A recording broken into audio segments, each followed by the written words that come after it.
Tiens, en parlant de collecte d'argent, je vais vous montrer un truc que j'ai découvert pas plus tard que ce matin. Un faux site du gouvernement américain, mis en place par un groupe de pirates avec le service Vaisataz, vaisataz.com, on surveille depuis quelques temps. Ils ont mis en place un faux site du gouvernement américain pour vous rembourser des crypto-monnaies qui ont potentiellement pu vous être volées. Bon alors, on va pas se voiler la face, bien sûr tout ceci est une arnaque dans la joie et la bonne humeur. Mais là on vous explique que c'est un paiement que l'US Department of Cybersecurity de l'oncle Sam va vous rembourser. Oui, il vous rembourse compensation de paiement pour une fuite de données de vos datas personnelles. Le site est sublissimement fait. Merci mon Coocorp pour tes 100 bits, ça fait drôlement plaisir. Il y a pour le même prix, il y a le JPT. Tu peux le ban, mon cher Austri. Il dit pas bonjour, il balance des mots, il balance des noms, il balance des choses.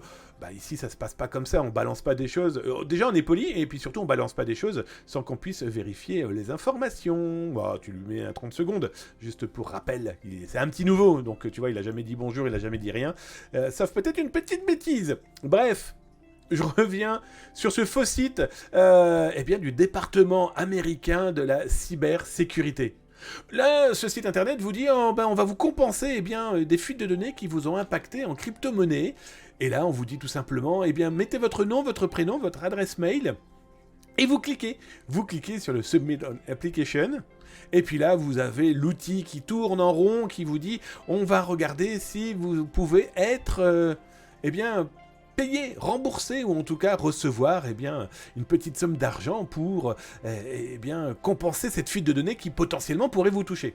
Et comme par magie, oh miracle, il a effectivement trouvé le fait que vous êtes autorisé à recevoir de l'argent en crypto-monnaie en plus, bien sûr, pour pouvoir vous permettre d'avoir une compensation suite à ce piratage informatique qui est complètement inexistant, soyons très clairs.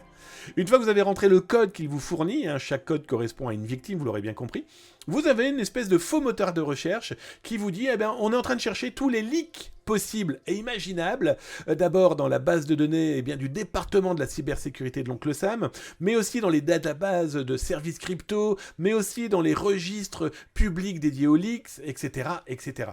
Alors là, vous avez pu remarquer, c'était ce matin à 11h50, je m'appelais James Bond. Il n'y a pas de D dans Damien, donc James Bond c'était déjà pris. Donc James Bond demande si effectivement il a des informations sur lui qui fuitent. Et vous l'aurez compris, oui, ils ont découvert qu'il y avait des fuites de James Bond, qui devaient être remboursées. En tout cas, je devais recevoir une compensation. Ils ont quand même trouvé 150 fuites de données de crypto dédiées à la crypto-monnaie pour James Bond. Et donc, ça va me permettre de toucher 0,89 bitcoins. Bon, voilà, on y va, je ne vais pas mettre tous les chiffres. Et pour ça, vous l'aurez compris, on clique. Et là, on vous demande de spécifier votre adresse bitcoin, votre wallet. Je ne vous expliquerai pas la suite, mais l'arnaque est tout simplement d'aller vous ponctionner, vous, en tout cas le peu de crypto-monnaie que vous pouvez peut-être potentiellement avoir. Moi, ce qui m'étonne, c'est que ce genre d'arnaque est particulièrement bien monté. Là, les sites sont cyber nickel. Ça a été lancé au moment où je l'ai découvert, donc du coup, peut-être que le site est encore en fonctionnement. Mais je me dis que les gens qui ont de la crypto, comme vous et moi peut-être, on sait qu'on ne donne pas ses adresses n'importe comment en crypto, qu'on ne répond pas à tout et n'importe quoi, et qu'on ne croit pas à ce genre d'arnaque. À croire que ça a l'air de quand même bien fonctionner, parce que s'ils le font, c'est que ça rapporte des sous. Bref, voilà, c'est de plus en plus propre, de plus en plus fin, bref, prudence.